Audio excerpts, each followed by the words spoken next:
चपेट लगा हुआ है और हम दुख दर्द में जन्म जन्म अंतिम समय में पछता रहे हैं और दुख दर्द उठा रहे हैं।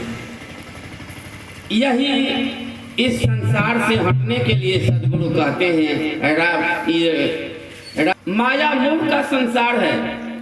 माया मोह के संसार में लोग लिपट जाते हैं तो असल से नाता टूट जाता है, यानी पिता से नाता टूट जाता है, परमात्मा से नाता टूट जाता है, सदगुरु से नाता टूट जाता है। उसी नाता को जोड़ाने के लिए आए हैं राजा काश्यप के यहाँ नारद जी। राजा काश्यप माला लेने के लिए तो तैयार नहीं हुआ, लेकिन यह कह दिया कि हमको जो उदाहरण दे दिए हैं कि जनी मूर्ति हैं आप, द्वापर युग में एक जनी मूर्ति था और उसका जोड़ा हमको आज लगा दिए हैं कि जोड़ा आप ही हैं। तो कौन था वह जनी मूर्ति जिसका जोड़ा हमको लगाए? हम तो राजा है ना। राजा काश्यप कहते हैं हम तो राजा है ना। तू कौन राजा था जो जनी मूर्ति था? नारद जी कहते हैं कान खोल कर सुनो कौन था।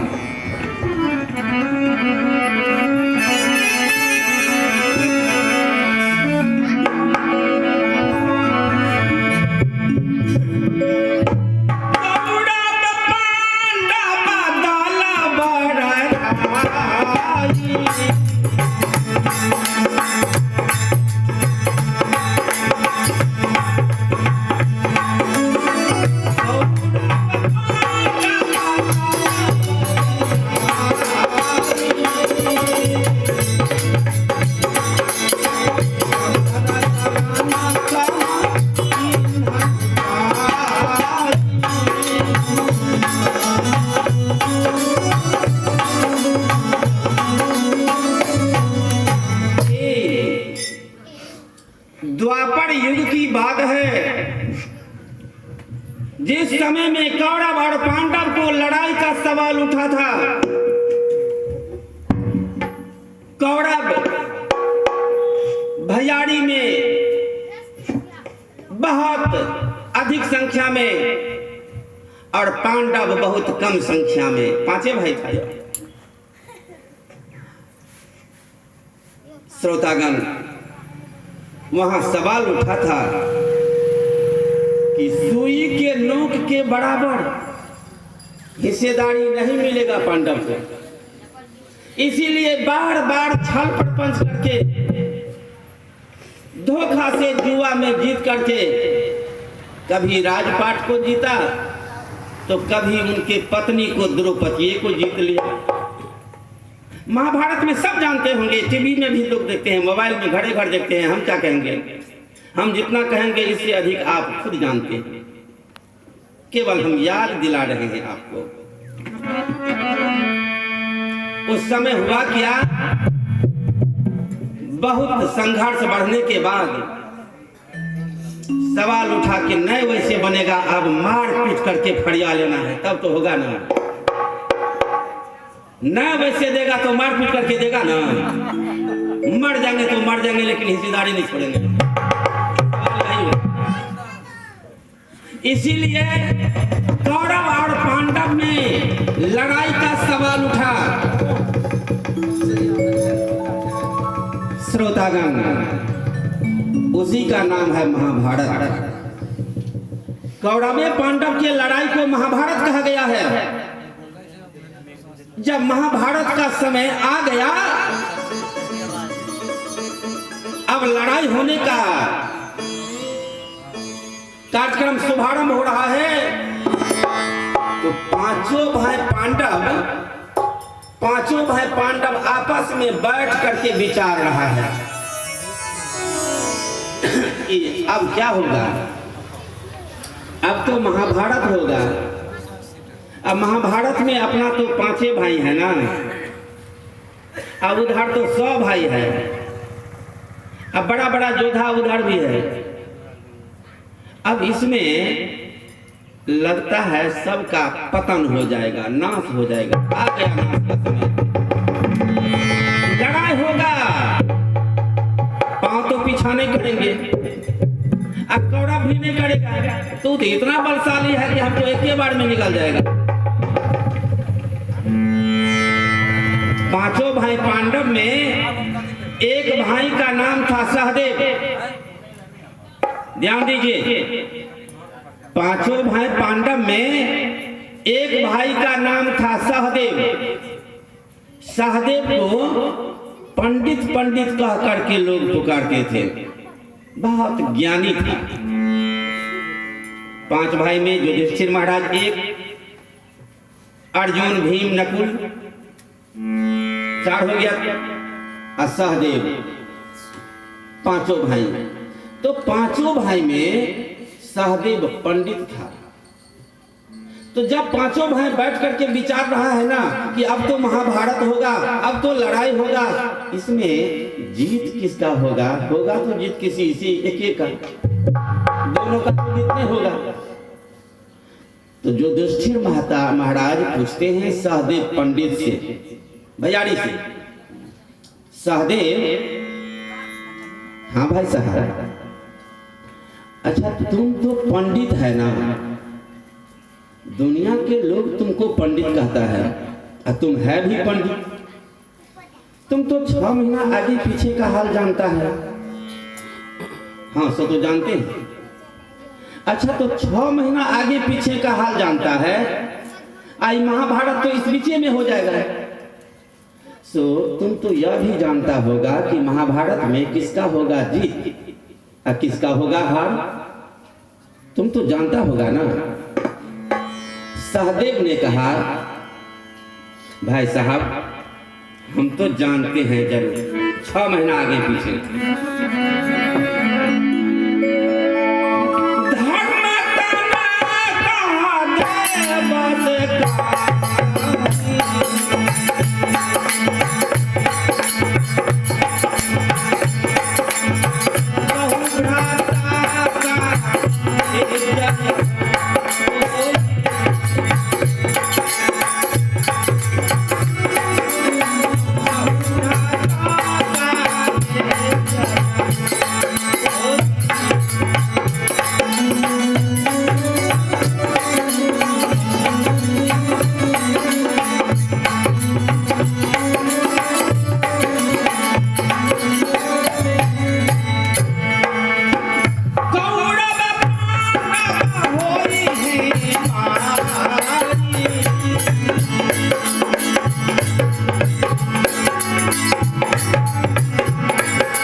सहदेव, कौरव और पांडव का जो लड़ाई होगा, इस लड़ाई में जीत किस पार्टी का होगा?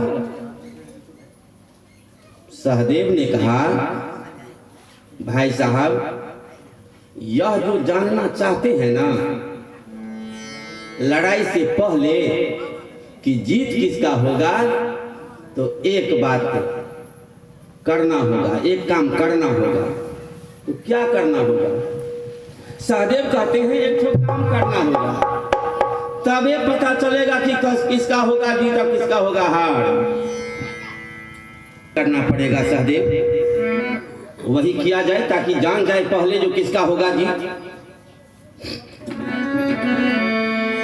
सहदेव ने कहा, जाने मोड़ा के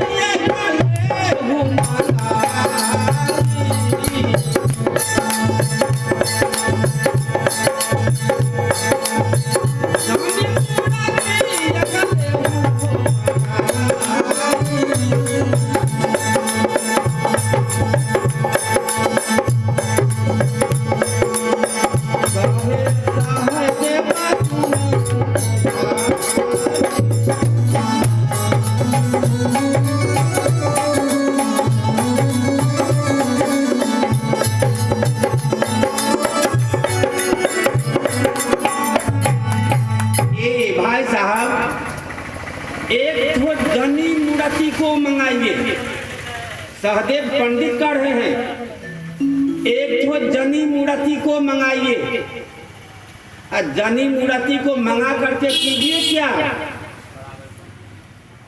कहते हैं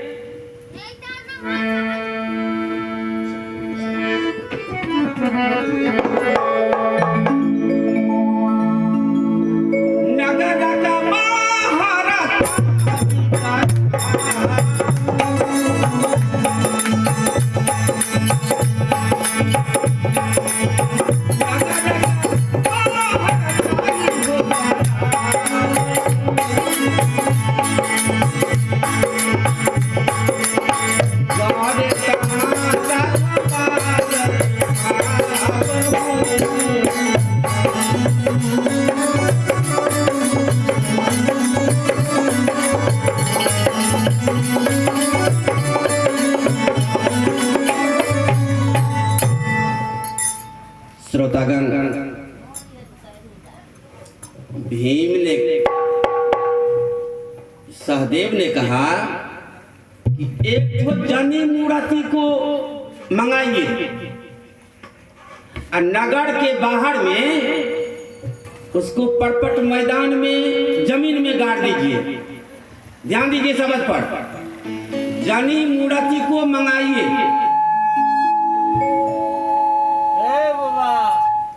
नगर के बाहर में परपट मैदान में उस जनी मूर्ति को मिट्टी के तड़ में गाड़ दीजिए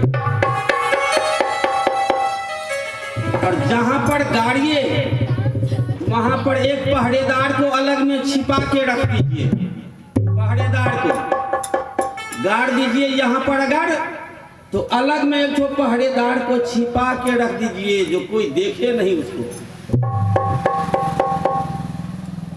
जब रात होगा ना, जब निसी भाग रात होगा तो आएगा वहां पर सियार का झुंड। सियार समझते हैं ना? हाँ आएगा रात में सियार का झुंड। होई है निशा बहु आई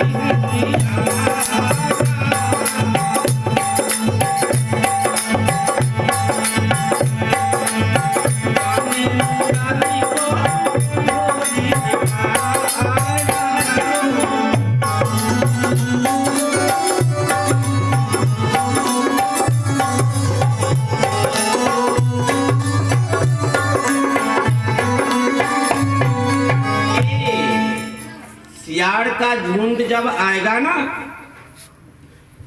हम आप भी जानते हैं, अगर कोई आदमी मर भी जाता है कहीं बाहर में जा करके उसको गाड़ दिया गया और सही ढंग से नहीं गाड़ते हैं तो रात में सियार सब अपना काम पूरा कर लेते हैं। नहीं कर लेते हैं? उखाड़ के एक शाम का भोजन बना लेते हैं ना? आएगा सियार का झुंड और जनी मूर्ति को जमीन से खोद कर बाहर निकाल लेगा। वहां पर सियार और सियारनी दोनों बर्ताव करेंगे, बातचीत, दोनों प्राणी मिलकर सियार और सियारनी महाभारत में हार जीत पर विचार करेंगे। सियार जो कहेंगे ना अपनी पत्नी से वही बात सच होगा। वही है निशा बहु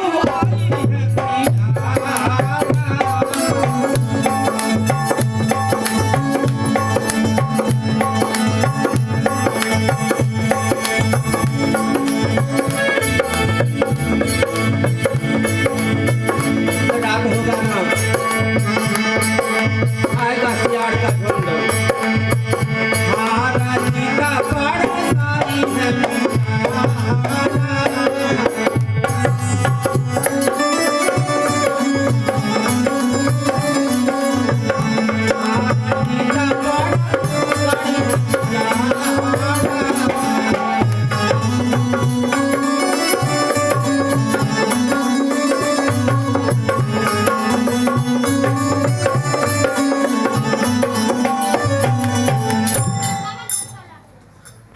महाराज का जो विचार करेगा ना, तो जो कोई बगल में छिप करके रहेगा वह सुनता रहेगा कि सियार सियारनी के बीच में क्या बात हो रहा है। और तब सियार जो कहेगा वही सत्य होगा। जिसके बारे में कहेगा कि उसका होगा जीत, उसी का जीत होगा। तो बात तो साधारण नहीं है, बहुत कीमती बात है। जो युधिष्ठिर महाराज सर उठाया इस तरह से भीम के तरफ, अपना भाई भीम कहते हैं, भीम हाँ भाई साहब, अपना पांचों भाई में तो तुम ही बहुत फरार है। एक तो काम करो, जाओ नगर से जनी मूर्ति को खोज करके लाओ, जरूरी है इस बात का। भीम सोचते हैं मन ही मन, अब देखिए लफड़ा वाली बात है। अब कौन है जनी मूर्ति, किसको हम लाएंगे, हमको पता है। ऑर्डर तो कर दिए हैं, अब किसको लाएंगे हम। अब बड़ा भाई का आदेश हो गया, बात तो मानना ही पड़ेगा। तो कोई बात नहीं, जाते हैं जनी मूर्ति को खोजने के लिए। भीम चला जनी मूर्ति को खोजने के लिए नगर में। इधर से भीम जा रहा है और उधर से अगर कोई आ रहा है तो भीम पूछता है, ए भाई साहब आप जनी मूर्ति हैं? तो ना, दूसरा से पूछते हैं क्या हो, आप जनी मूर्ति हैं? तो ना। भीम कहते हैं कौन है जनी मूर्ति, कोई पता नहीं चलता। अच्छा फिर आगे बढ़ के देखते हैं।